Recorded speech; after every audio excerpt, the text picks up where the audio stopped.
Hello. Hi. Yeah. Good evening, everyone. It's my pleasure to be here on this platform, and I'm thankful to the organizer and Dr. Kamal Sharma sir for giving me this opportunity.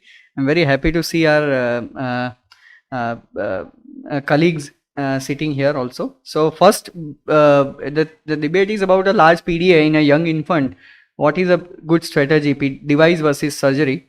So first, I'll start with the accepting the facts. So first of all, pediatric cardiology as whole, it's not an independent field. You cannot survive and you cannot work like an independent pediatric cardiologist. So it's a totally interdependent field.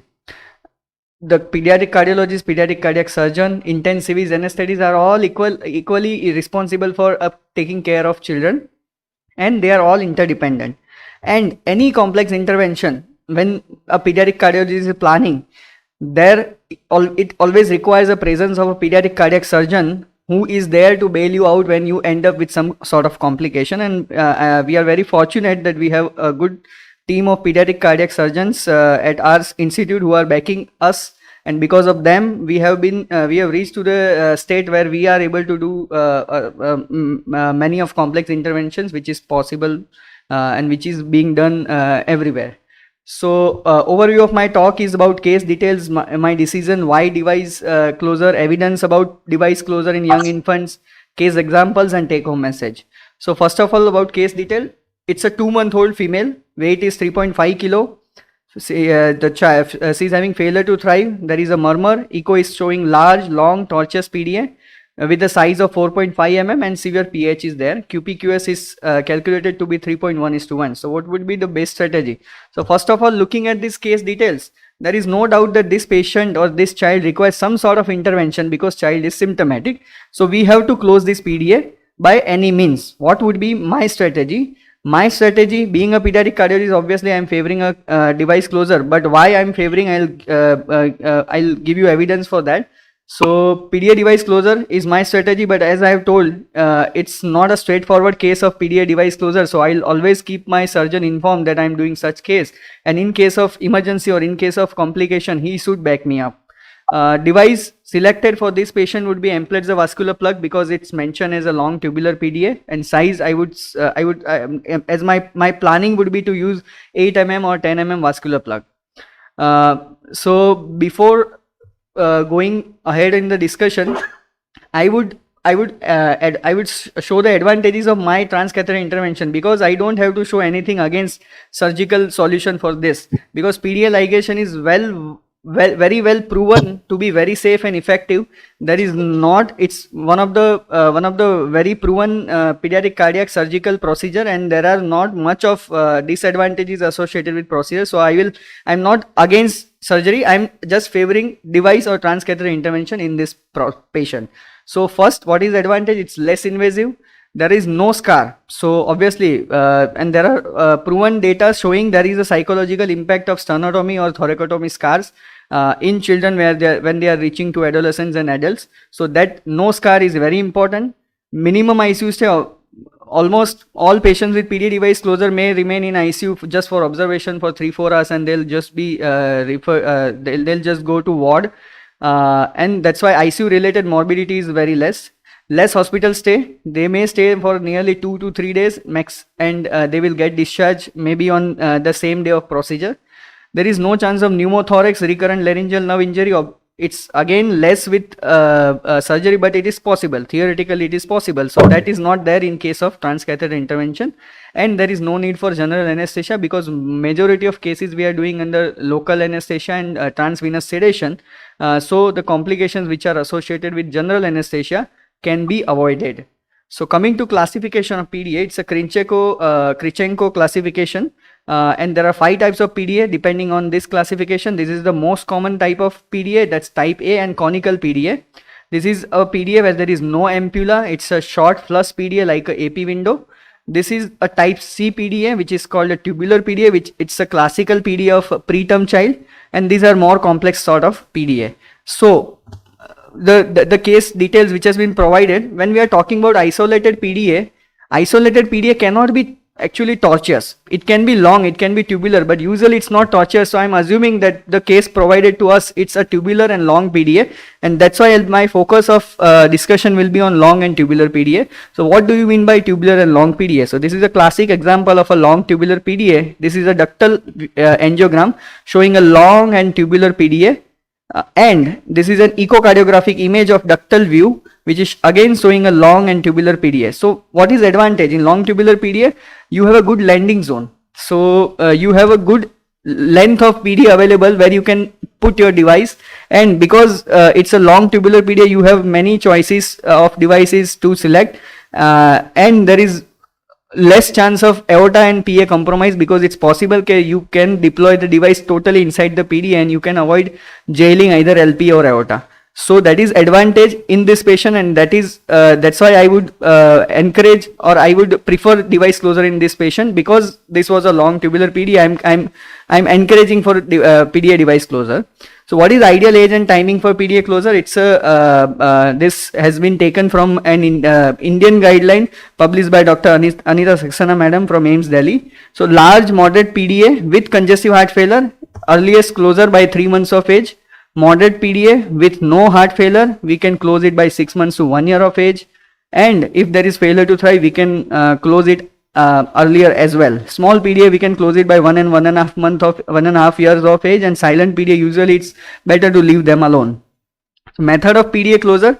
So again, I have told you this was published in Annals of Pediatric Cardiology in 2019, and here they say weight more than 6 kilo, class 1 indication is, again it's individualized, and device is more preferred over coil or ligation, but when weight is less than 6 kilo, surgical ligation is preferred, is class 1 indication. And there is the off-label use of devices has been increasing, because nowadays it's feasible because of availability of various devices which can go through which are low profile and go through a low caliber seats as well. So what is evidence on PDA closure, device closure in less than 6 kilo of child? So this is a paper published in Circulation. This is the largest series of infants with less than 6 kilo of weight. The number is 747 infants who have undergone PDA device closure, and this paper shows us how effective and how safely we can close PDA devices in these patients who are weighing less than 6 kilo. The study duration was around 3 years. Total patients included, all patients with less than 6 kilo of weight were included in this study. They were further divided into weight subgroups. Less than 2 kilo was called extremely low weight, 2 to 4 was very low weight, 4 to 6 was low weight. So total 747 patients were enrolled. Median age was 4.3 months, median weight was 4.6 kilo, and procedure success, you can see, was 705 patients out of 747 patients were successfully closed with the PDA was successfully closed. That comes to a success rate of around 95%. So, and when the procedural failures were looked, the weight was not a criteria. Among all weight groups, the procedure failure was more or less same. It was statistically insignificant, and the composite failure multivariate analysis was done for composite failure, and only variable which was found to be significant was age at intervention. If the age of the child is less than 30 days, it may be that may give rise to some sort of it was associated with composite failure. That's procedural failure and major adverse events. These were the major adverse events documented, and most common adverse event was arterial access injury. That was just a pulse loss which was requiring a heparin infusion. That was seen in 3.5% of patients. Device embolization was there in 2.4, that was 18 patients out of 705 patients. Arrhythmia was documented in 1.7%. Major bleeding which required blood transfusion was observed in 11 patients, and there was no death documented which was attributed to the procedure or was related to procedure. So this data shows that we can close it, the PDA devices in less than 6 kg of infant with relative safety and efficacy, provided you keep meticulous planning of the procedure which will prevent further adverse events, and that's why the concept has come that more and more the weight is low, you can avoid taking arterial line, which will take out nearly 3.5 or 4% of complications but just by avoiding taking artery and thus doing device closures by taking a venous access alone. So as time has grown, now more and more preterm babies are also being subjected to transcatheter PDA device closure because of availability of various low profile devices. And this is a paper, it's a meta-analysis of infants less than 1.5 kilo who is undergoing transcatheter closure. It was published in Journal of Pediatrics in 2020. Total 97 studies were reviewed, and total number of infants weighing less than 1.5 kilo was around 600. Success rate was documented to be 96%. Major adverse events documented was around 8%. 5 deaths was observed, that's around 1% of mortality, and 4 out of this were the infants less than 800 grams of weight. So this again shows that even in preterm babies or even in low weight babies who are less than 1.5 kilo, because of availability of specially designed devices, the transcatheter closure is feasible. Obviously it requires a lot of knowledge of hardwares and the paramedical and non-cardiologists like intensivist, anesthetist support as well. So these are the various devices available for PDA devices. These are the more common devices which are being used. This is ADO, Eblets duct occluder 1. Piccolo device is a specially designed device for preterm infants which can go from a 4-French sheath. Emplets the vascular plug 2 is also a low profile device which is often useful in patients which is provided to us like a long tubular PDA. These are devices in preterm babies, and this is a recently available device that's a Medtronic microvascular plug which can go from a 3-French delivery system and has been effectively being used in patients who are very preterm and less than 1.5 kilo. So when we are planning any PDA device closure in any patient who are low for weight, so echocardiography evaluation becomes the major important thing for planning the procedure. And what we are looking in echocardiography is the type of PDA, if it's conical or tubular, what is the size and length of PDA, what is adequacy of branch PS, how is the arch, how arch adequate the arch is. And out of this, I feel adequacy of arch is the most important finding, which encourages you for device closure and which will avoid you from doing devices. So this is an example. This is a 3-month-old male, 3 kg, PDA is 3.7 mm, and this is how we assess the arch. This is the PDA size is around 3.7 mm for a 3 kilo child, but the arch, as you can see, measurement which is around 7.7 mm. So it's usually if the arch measures around 7.5, there are many operators, they say that you can put a device which is around 8 into 6 mm, but not more than 10-8 device, not more than 8.6, that's a 10-8 device. So this patient was subjected for PDA device closure, and PDA was closed with 8.6 ADO1 device. This is another example. It's a 8-month-old female, 3.5 kilo, 3.9 mm PDA, as you can see. But on evaluation, it's found that the arch is narrow at the isthmus and it measures only around 3.2. There is no coarctation as of now, but this narrowness of arch here you can see the isthmus is narrow. So this narrowness of arch may hamper or may prevent you from doing device, and this and if you do device for this patient, you may end up in complication of aortic compromise. So that's how you see the adequacy of arch. I'll go through few case scenarios. This is very similar case provided to us. It's a 4-month-old female, 3.7 kg weight, recurrent LRTI, large tubular PDA, severe PH, PDA diameter is 5 and length is 14 mm. This is an echo image. Large dilated LALV, there is significant mitral regurgitation because of dilated mitral annulus secondary to LV dilatation. This is a subcostal image showing a large tubular PDA with left to right shunt.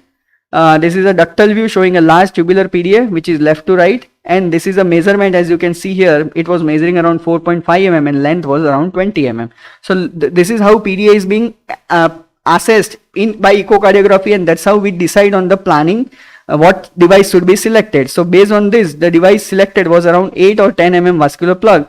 This is an angiogram showing a long tubular PDA which measures the size of 5 mm and length is 14 mm, and as planned previously, patient underwent PDA device closure with 10 mm Emplets vascular plug 2.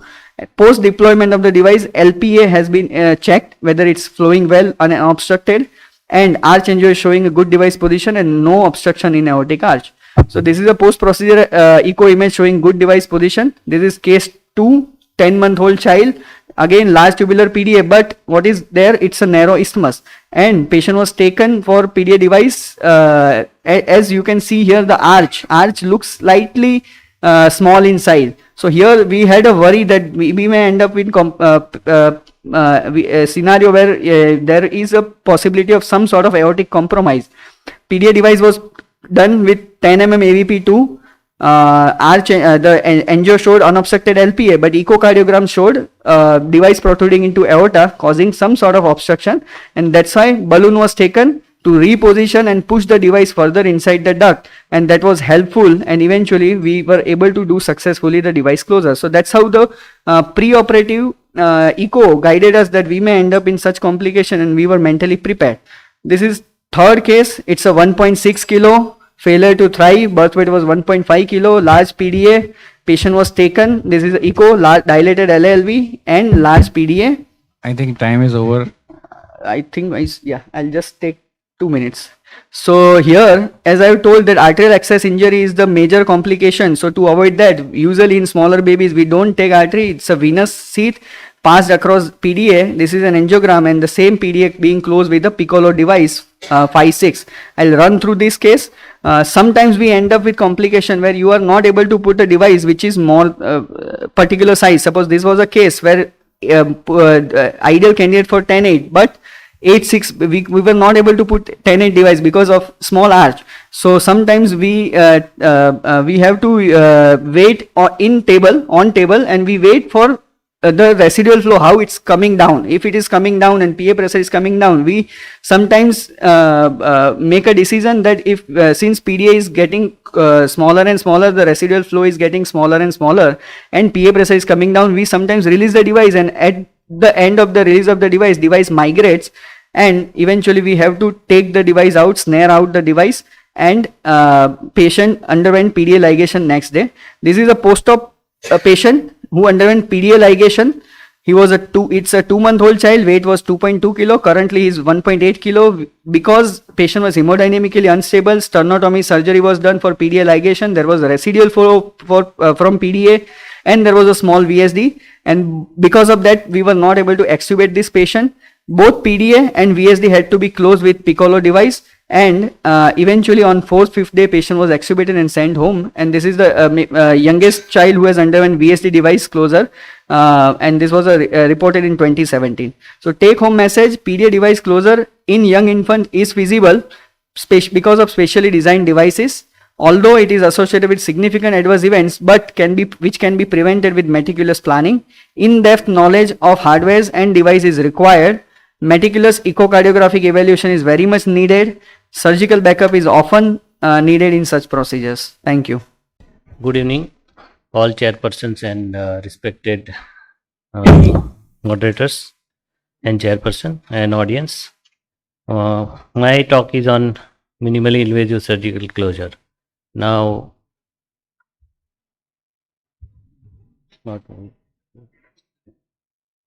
going to the basics, I think I don't have to go in. Can I do this from here? Okay. Going into the basics, I think Bhavik has already explained. These are the guidelines given in 2022 by Indian Academy of Pediatrics. Similar thing, what Bhavik has said. We have moderate size PDA with us, and guideline says that more than 4 kg only can be device closed, but I think it's an institutional policy and the experience of the interventional cardiologist. But the guideline says surgical ligation is there for patient less than 4 to 6 kg. PDA is of unusual shape. There is progressively enlarging or aneurysmal PDA, or there is endocarditis or endarteritis. This guy who has done revolutionary surgery in 1938-1939 with PDA ligation, and has opened up the avenue for a lot more surgery. Basically, as a surgeon, we do PDA ligation through thoracotomy, which is whatever incision we put, that is going to be minimally invasive only in a pediatric. It's like through lateral thoracotomy, or we do through anterior thoracotomy, or through VATS. Probably the number 2 incision is we may do with the conventional 2 retractor, and that is the minimal invasive approach for PDA ligation. We ligate PDA with either clipping if it is a small or moderate size PDA. If it is little, all size PDAs can be ligated, or additional safety we can do transfixation. If PDA is large and short stumped, then we might have to divide it and suture it. And something like window like ductus, we have to go on pump and close it. These are not amenable to device closure. Now, for surgeon's point of view, PDAs are not like various designs. We have like either acute angle, the first image, or the obtuse angle, which is important for us as a surgeon while looping it. Or PDA may be either small, moderate, large, or window type. This is only for surgeon's point of view. We can see surgical complications. Hardly there are less than 1% complications, whatever has been mentioned by my friend. First transcatheter closure was done by Portsman in 1967, and I think after that, a lot of evolution has come in transcatheter closure of PDA. This is what he has already explained about the various types of angiographic views and PDA description. In today's case scenario, if you see this 2-month-old, my question is about access. I think it is not going to be an issue with the experienced cardiologist. 3.5 kg weight also is not going to be an issue with them, but it's a 4.5 meter long tortuous PDA. Tortuous PDA, what is it? It's a abnormal type of PDA, and with a moderate size, and it's a shunt of 3:1. These are some papers which has done comparison of surgery versus transcatheter closure, and this was in NEJM. Probably might be too old to comment on, but still they have said that the more effective and less costly surgical procedure was superior to transcatheter placement of occluder. So they are not supporting the transcatheter only surgery, they are supporting the more recent one, 2014 article. This was a meta-analysis of 7 published report of transcatheter versus surgical repair, and I think they concluded that despite various limitations in their study, they have found out that there is no significant advantage of catheter based versus surgery, except they have reduced hospital stay, but they have more complication of residual shunt by transcatheter closure. This is one more paper which is a little bit more recent and of 2021, which says that transcatheter closure is far better than the surgical closure, but they have put a limitation which is highlighted in the box, that prospective clinical trials are necessary to evaluate the clinically relevant differences of low cardiac output syndrome following transcatheter closure versus surgical ligation. So this was one of the thing, and then there are papers on complications of device closure. I think there are, this paper has mentioned about major complications, which is 3.4%, like significant hemolysis, infective endocarditis, or device embolization. Minor complications like device projecting in LPA or in the aorta, or like nickel toxicity, it's like 5.1%, and there is a residual shunting which is significant, 0 to 42% in initial phase. Probably less hospital stay, but shunting is there, and they require frequent follow-up of the patient to see that there is a residual shunting.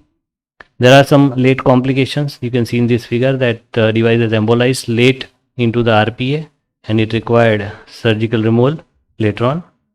There is devices caused, in first picture you can see there is an LPA narrowing, and here it is caused DTA narrowing, especially if you can look at the acute angle PDAs, what surgeon looks at it. This might be the cause probably for DTA narrowing. And this is the device retrieval from LPA, where I think surgeon bails out the cardiologist. And these are some more examples of device embolized in LPA. And this is what the second image is, little dreaded complications, where device is embolized lately into the descending thoracic aorta and caused the spinal cord ischemia, and patient had a paraplegia. So though it has been retrieved and it recovered over a few years, but that is one of the dangerous complications for the patient. So sometimes devices cause coarctation, and we have to even remove that segment and device retrieval and do the end-to-end anastomosis. Though cardiologists can take out the device, and while retrieving they injure the peripheral vessel, and we have done this interposition grafting for the peripheral vessel, and sometimes the device has caused damage to the valvular cord and papillary muscle, and that also needs to be tackled by surgeon. So ultimately what comes down in the era of Ayushman or in the era of the school health in Gujarat, it doesn't matter whether device or it is a surgery, but in private sector or corporate sector, it matters device versus surgical closure. It is almost like it's a costly affair. So my take home message is, if a standard time tested, less time consuming and pocket friendly surgical PDA closure is there, it's a preferable strategy for this patient. Thank you.